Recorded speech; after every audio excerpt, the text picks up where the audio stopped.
Odlično in lepo soboto sončno jutro. Kot že mnogokrat poprej se dvorjani in okoliški prebivalci zbirajo v centru dvora z različnimi nameni.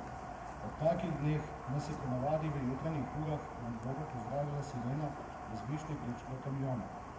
Branko spet leti po drvah, pesek ali drug material. Res je, da smo to sireno v zadnjem letu vse poredke slišali.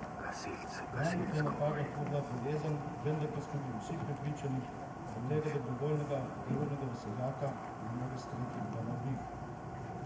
Žal je to sončno soboto jutro na mesto njegove sirene na dvoru zaokrožili novica, da Branko tam več poznamo. Od vse se je takoj naselila žalost, obrazi pa so postali mrtvi in zaskrbljeni, pogledi pa kljub pozdravom ognjeni v tla. V nekaj minutah je na gorskem gasilskem domu ponovno zapotovala črna zastava. Branko je po več letih sodelovanja in pomoči gorskim gasilcem le pristal na njihovo pregovarjanje in se tako pred 35 leti včlanil v vrste prostovoljnega gasilskega društva Dvor. Kljub temu, da zaradi narave svojega dela ni nikoli vstopil v operativne vrste gasilcev, da je bilo njegovo članstvo v naših vrstah nepogrešljivo. S svojim delom, uslugami, pomočjo, pa tudi za dobro voljo, je Brane veliko pripomogel k širjenju gasilstva na Dvoru. V tem trenutku so vsi tukaj prisotni gasilci za žalosti v srcu poslavljeni prav.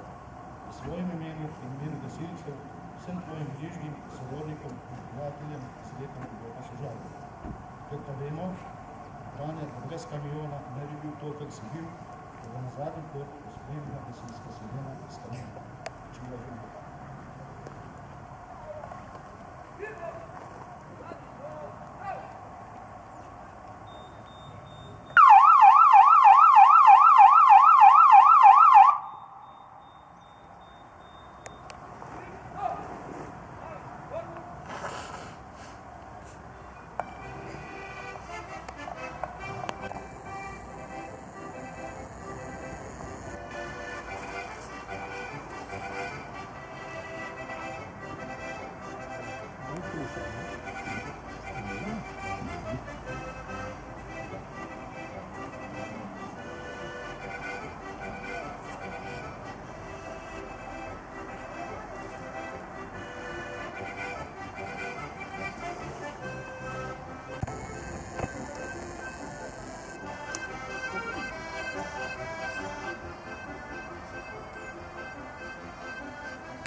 Никакие не видят.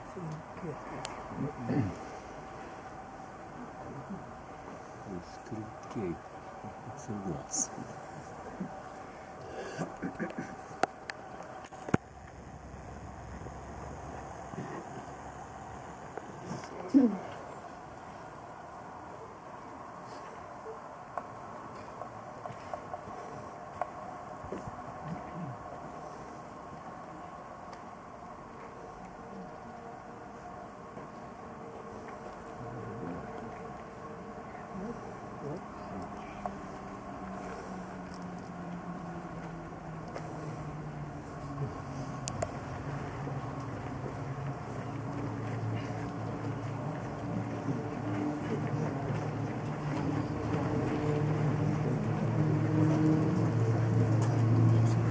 That's not going to be